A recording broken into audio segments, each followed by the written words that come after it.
El vudú huele a cera derretida, alfileres y cementerios, bailes frenéticos que acaban en posesiones desenfrenadas, muñecos claveteados para los malos amores, zombis obedientes, pactos con las sombras y cercanía al diablo. Es una galería de formas nocturnas que nos fascina porque bordea la muerte y porque nos permite creer que hay fuerzas dispuestas a responder si sabemos invocarlas. Porque evoca miedo, misterio y lugares oscuros. Pero ¿qué ocurre si vamos más allá y nos adentramos en lo que el vudú es realmente? ¿Y si nos han vuelto a engañar?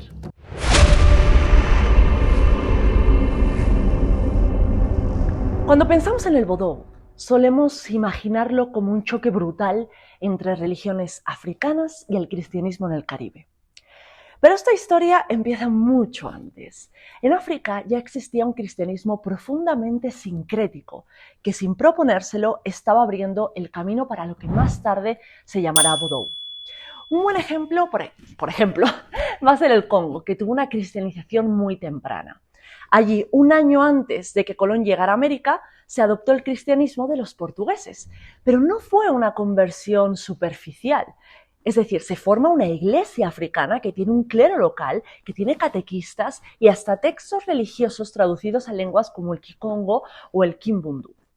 Ese cristianismo no va a borrar las creencias previas, las va a traducir, las va a adaptar, las va a hacer propias. Los sacerdotes se llamaban nganga, la misma palabra que usaban para designar a los curanderos y a los mediadores espirituales tradicionales.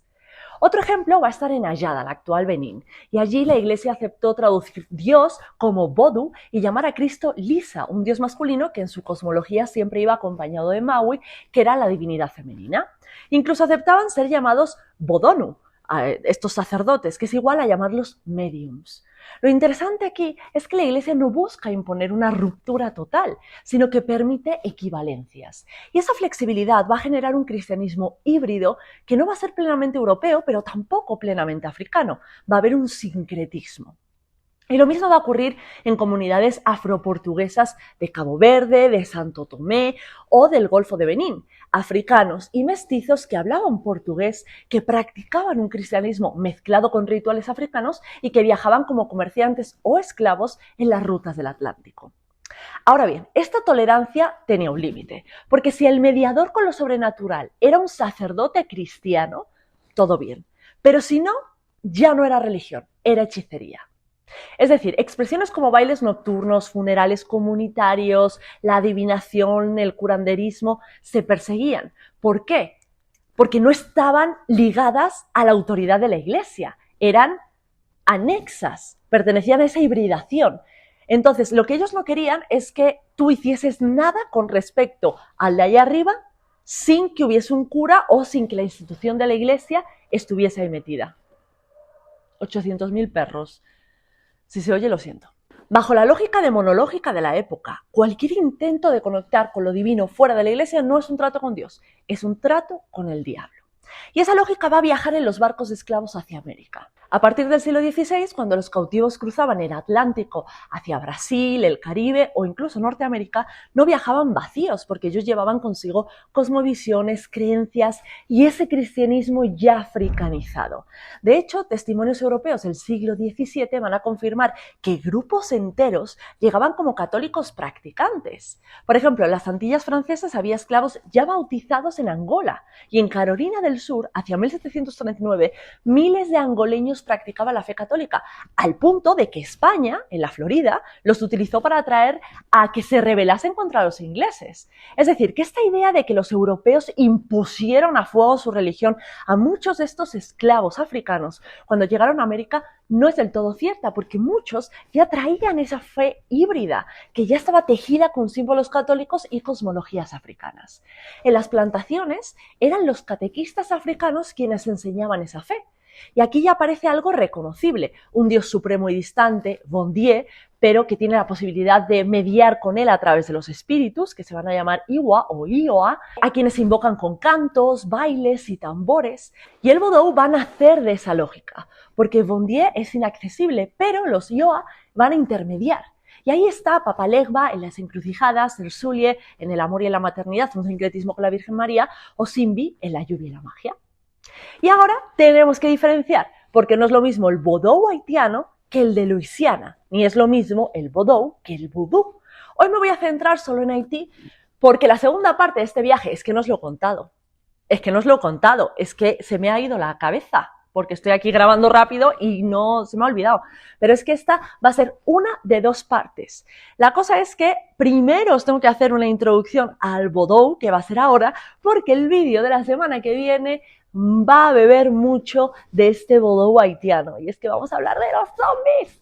Así que va a ser un explicaciones científicas a hechos maravillosos dividido en dos. Hoy vodou, el próximo domingo zombies. Por eso solo me voy a centrar en Haití. Ha quedado clarinete, ¿no? Sigamos. Cuando los españoles llegaron a Haití, esta no se llamaba así, sino que fue bautizada como la Española. Pues con la llegada de los esclavos de Fon, Ewe, el Congo y los Yoruba, cada grupo mezcló su versión del cristianismo africanizado con la de los demás, creando aún más batiburrillo en este sincretismo ya bastante lioso. Aunque la española era de Castilla, lo cierto es que los franceses se habían asentado en el oeste de la isla desde el siglo XVI y finalmente pues se les cedió el territorio. Ya no se va a llamar la española, con los franceses se va a llamar Saint-Dominique. Y a esta mezcla de lo cristiano y lo africano, además le tenemos que unir otro componente principal que va a ser la francmasonería. En el siglo XVIII, Saint-Dominique era la colonia más rica del Caribe, pero también la más brutal, porque había 11 africanos por cada europeo.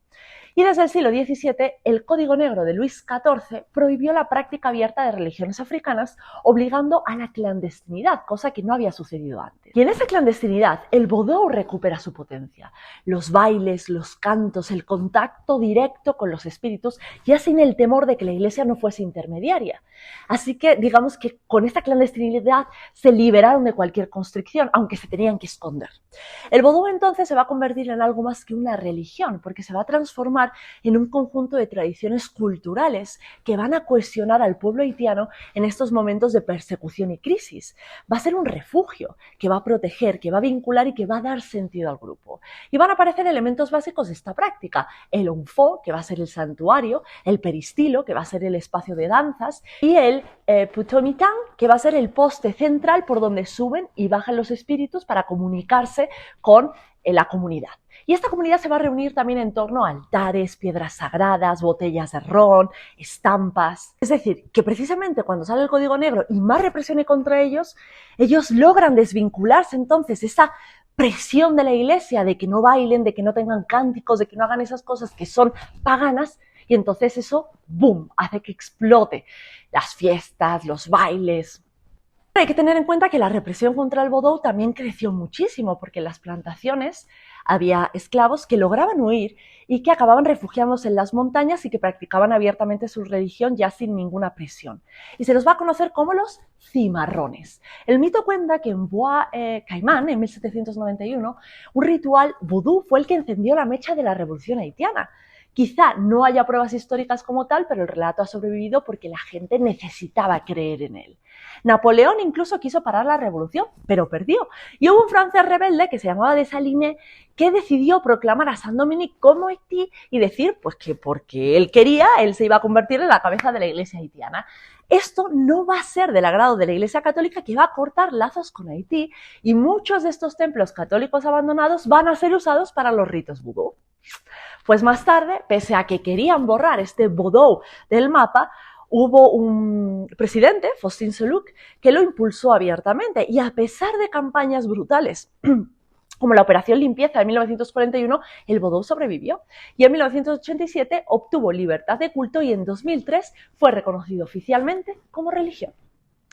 Ahora, esta imagen que nos ha llegado de los muñecos de vudú, las posesiones, los zombies, esta ritualística oscura, ¿es cierta? Pues no realmente, porque el vodou en realidad dista mucho de la imagen que tenemos en nuestras mentes, que ha sido moldeada más bien por Hollywood y la literatura. El vodou no se limita a ser un conjunto de rituales religiosos, va a funcionar como una red de apoyo social en un país atravesado por una pobreza estructural impresionante, por racismo y por marginación internacional. Y estas ceremonias que se nos pintan como posesiones casi demoníacas, pues son espacios de reunión donde la comunidad comparte comida, música, baile y palabra. El templo, el Onfo, se va a convertir en una casa comunal, porque allí no solo se hacen estos rituales, sino que se cuida a los enfermos, se acoge a los visitantes, se protege a los más vulnerables. Es más, el vodou tiene un código moral de convivencia que estructura la vida social basado en el respeto por los ancestros, por los mayores, obvio por su dios Bondye, y los Ioa. Pero el valor central va a ser la generosidad y la solidaridad.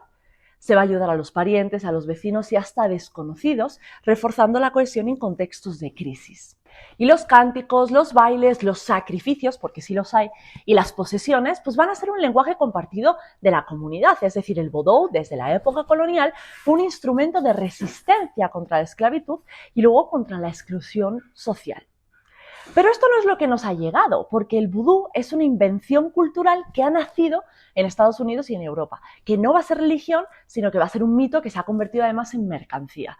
¿Su raíz dónde va a estar? En la demonización colonial, cuando se presentaba el culto de los esclavizados como algo salvaje o satánico, y se refuerza después con la ocupación estadounidense en Haití, que difunde la idea de que el país era tierra de zombies y de magia negra. Recordad que los colonizadores franceses demonizaban esta práctica tachándola de salvaje, lo que va a generar que estos esclavos reivindiquen su identidad a partir del vodou, porque articula un nosotros frente al desprecio. Y con el tiempo, Hollywood y la cultura pop lo que van a hacer es consolidar esta imagen porque es la que vende. Zombies dóciles, muñecos atravesados por alfileres, brujería cargada de sangre, de prohibido. Y lo que era una religión de resistencia pasa a ser un espectáculo grotesco. Y lo mismo va a suceder en las calles de Nueva Orleans, donde el vudú se va a transformar en una mercancía puramente turística. Tiendas repletas de amuletos, perfumes, muñecos con sonrisas macabras que ofrecen al visitante esa versión kitsch y pintoresca que caricaturiza símbolos sagrados y los reduce a souvenirs para que te los lleves en la maleta. Ahora, la antropología lo va a tener claro, porque el vudú va a reflejar más los miedos de Occidente que la propia religión de Haití.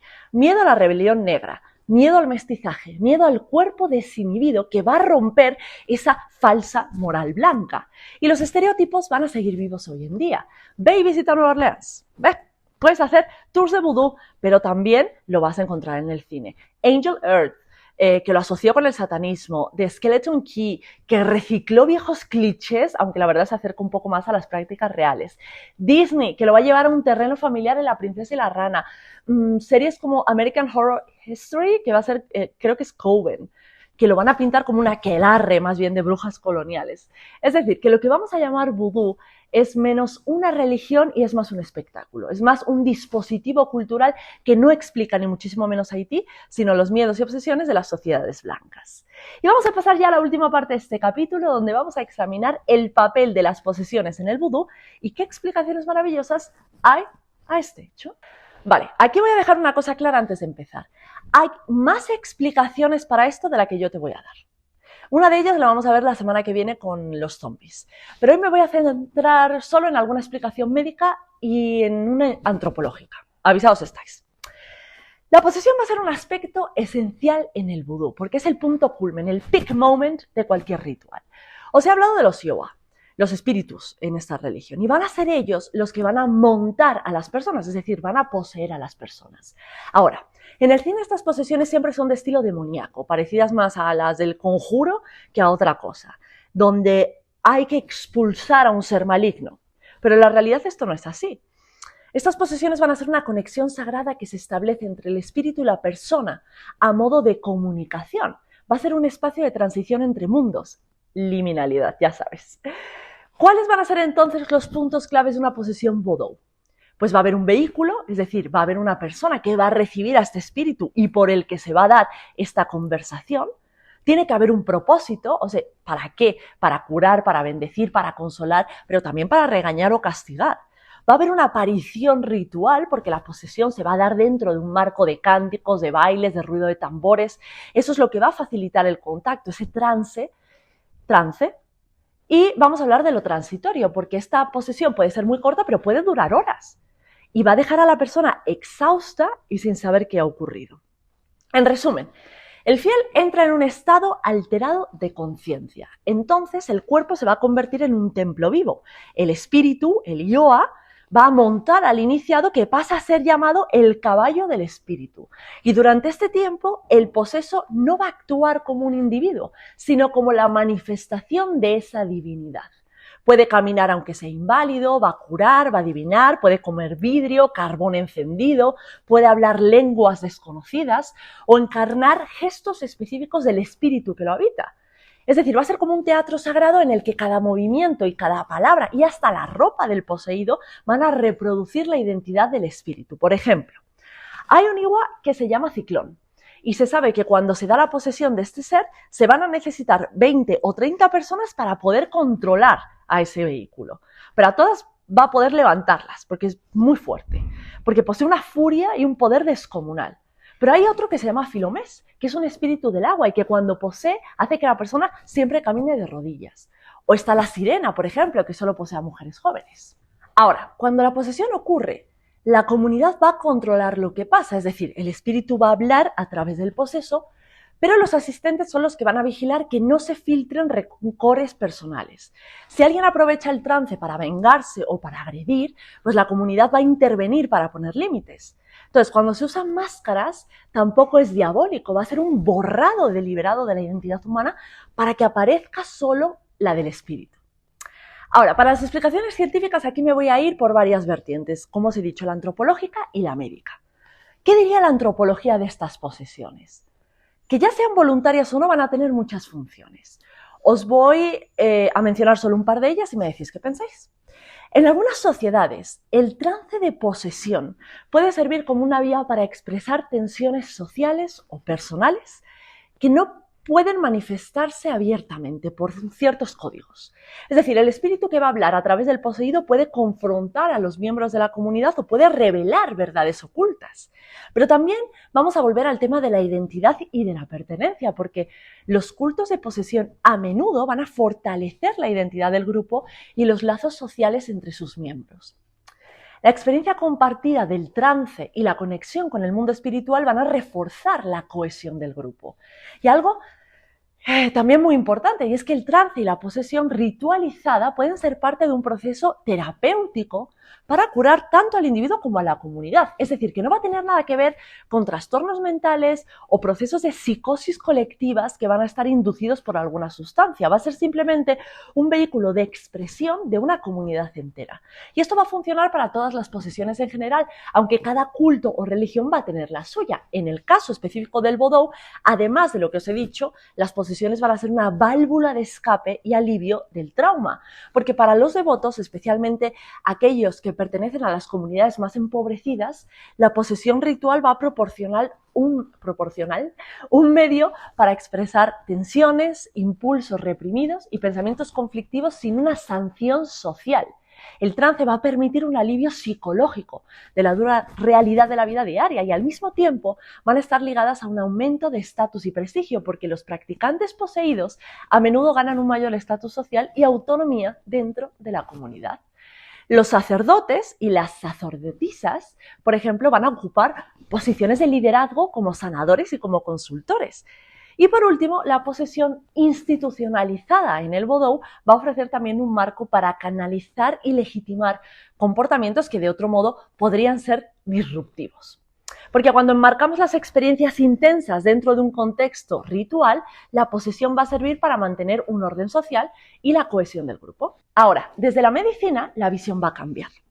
Hay un artículo muy interesante que establece relación entre las posesiones del vodou con las crisis epilépticas y parte de la idea de que en muchas culturas antiguas las crisis epilépticas se entendieron como una posesión espiritual o una intervención divina. Bueno, pues en el vodou haitiano la posesión por los Iwa es parte central del culto, por lo que los síntomas epilépticos podrían interpretarse dentro de esa lógica, si es que solo te quedas con la medicina alopátrica tradicional.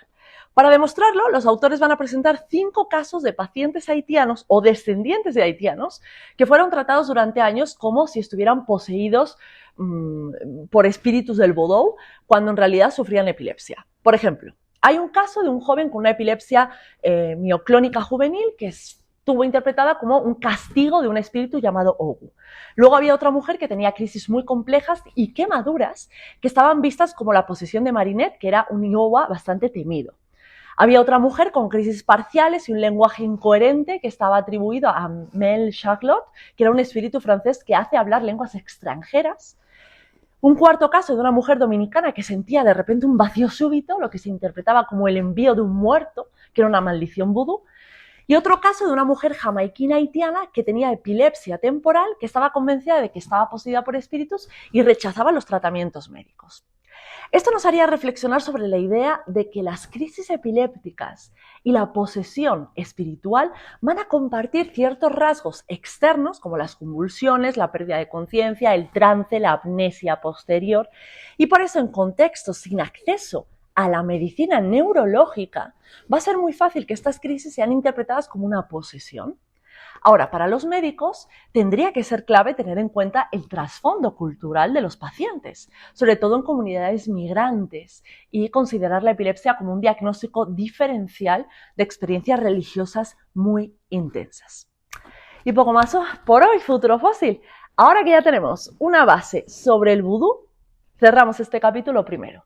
Hemos visto que entre el mito y la memoria, el vodou ha sido muchas cosas: religión, refugio, bandera de identidad y un espejo que se ha deformado bajo el ojo colonial.